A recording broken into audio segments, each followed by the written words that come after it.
Hello. नमस्ते। तो आज है 19 नवंबर। तो बात करते हैं स्टॉक मार्केट के बारे में।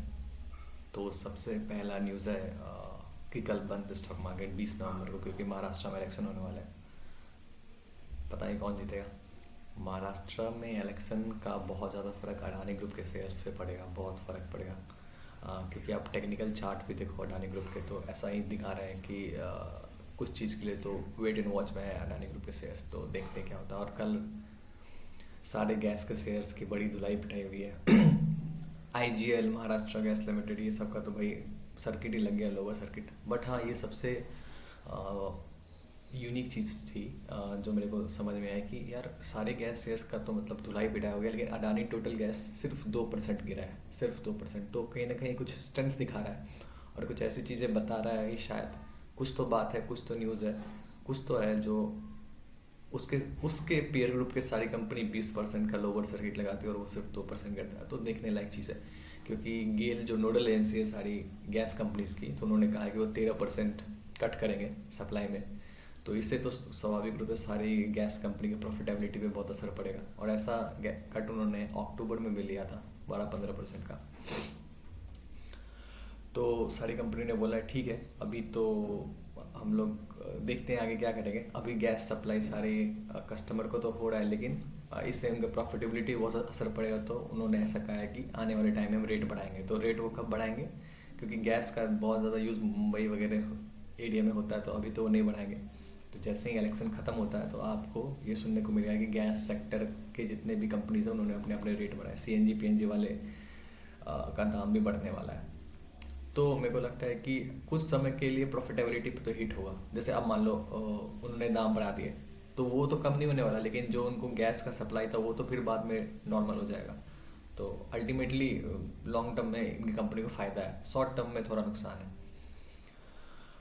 अडानी ग्रुप, और हाँ, अडानी ग्रुप में एक और न्यूज़ थी कि सागर अडानी है शायद, उन्होंने बोला है कि $30 बिलियन, $30 बिलियन, हाँ, वो इन्वेस्ट करेंगे, अडानी ग्रुप इन्वेस्ट करेंगे आने वाले 5 से 7 सालों में विंड में और जो भी ग्रीन एनर्जी वाले सेक्टर में। तो आप ये चीज़ बहुत एक पैटर्न जैसा नोटिस कर सकते हो कि अडानी ग्रुप धीरे धीरे करके अनाउंसमेंट कर रहा है कि उन्होंने बोला कि $5 बिलियन मेटल सेक्टर में करेंगे, $3-4 बिलियन चिप मैन्युफैक्चरिंग सेक्टर में करेंगे, अभी उन्होंने बोला $30 बिलियन ग्रीन एनर्जी सेक्टर में करेंगे।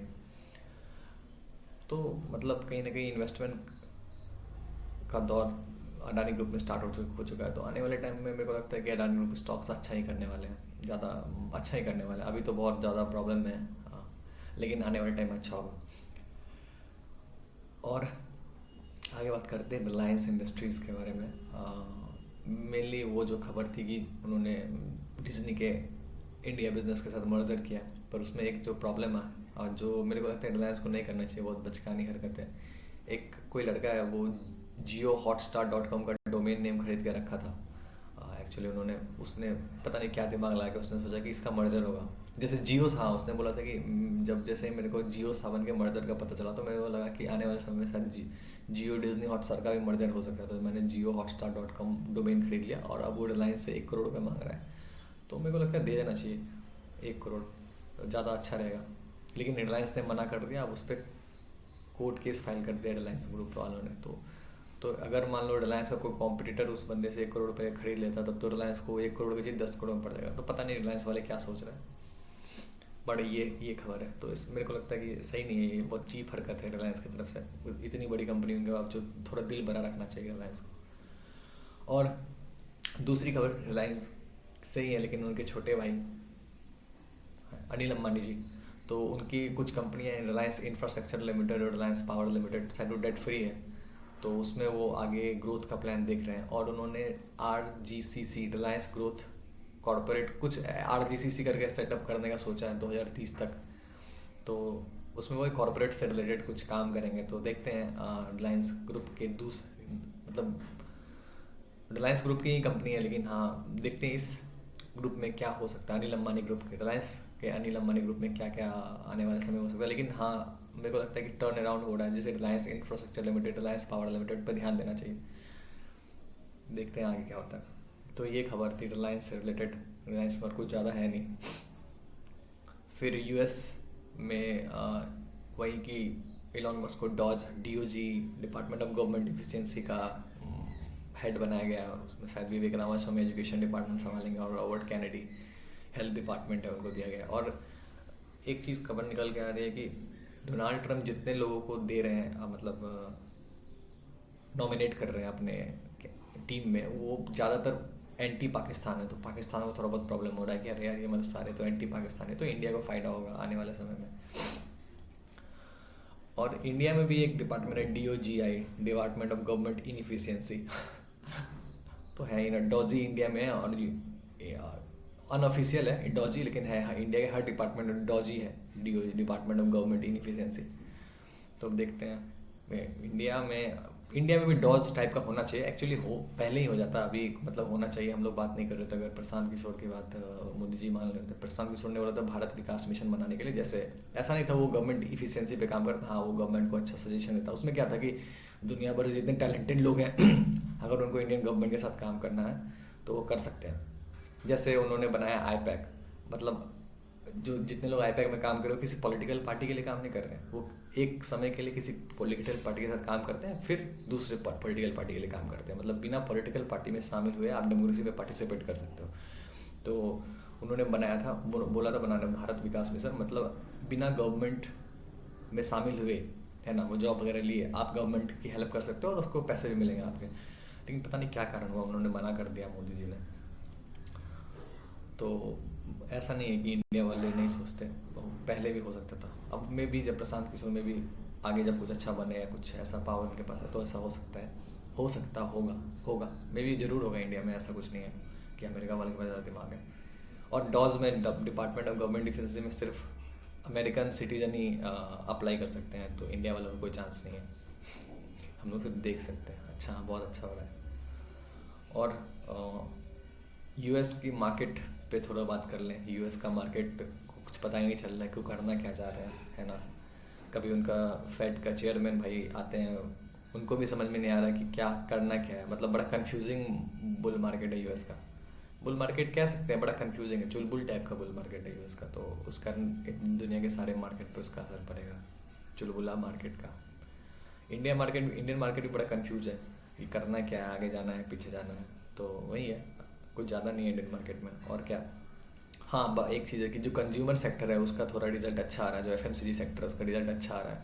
तो इसका मतलब है कि धीरे धीरे मार्केट में डिमांड बिल्टअप हो रहा, तो अच्छी बात है। कंज्यूमर डिमांड वापस आ रहा तो अच्छी बात है। मे बी डिमांड इसलिए भी शायद वापस आ रहा है क्योंकि शादी वगैरह का टाइम है, तो थोड़ा वेट एंड वॉच का सिचुएशन रहेगा। लेकिन जो टूरिज्म वाला सेक्टर है, जैसे जो इंडियन होटल्स वगैरह, जो अगर उनका आप रिपोर्ट कार्ड पढ़ोगे, जो कॉल वगैरह, तो वो अच्छा ही दिखा रहे हैं। मतलब शायद पिछले साल ही वर्ल्ड कप हुआ था ना नवंबर में, तो उनका जो होटल बुकिंग है वो पिछले साल के नवंबर से इस साल ज़्यादा है। तो इसका मतलब सच में इनहेरेंट डिमांड ज़्यादा अच्छा है कंज्यूमर का।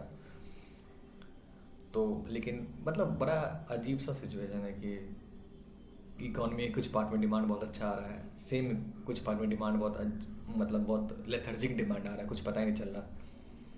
और GDP ग्रोथ भी 7.2% हो रहा है, पर कॉर्पोरेट का प्रॉफिट ग्रोथ उतना नहीं हो रहा, ना रेवेन्यू ग्रोथ उतना हो रहा। तो मतलब हो क्या रहा है, कुछ समझ नहीं आ रहा किसी को कि भाई इकॉनमी में चल क्या रहा है। बस कुछ पॉकेट हमेशा अच्छा ही करते हैं, ऐसा नहीं कि इकॉनमी में हम इकॉनमी ख़राब करें तो सारा पॉकेट ख़राब करें, कुछ अच्छा ही करता है। और जो प्रीमियम लोग हैं, जो प्रीमियम कस्टमर है, उनको इससे कुछ फ़र्क नहीं पड़ता कि मतलब इकॉनमी कैसा चल रहा है। उनके पास पैसे हैं, वो खर्च करते हैं। तो शायद उसी का कुछ इनहेरेंट डिमांड टूरिज्म सेक्टर में देखने को मिल रहा है। तो कंज्यूमर सेक्टर अच्छा करा, अच्छी बात है।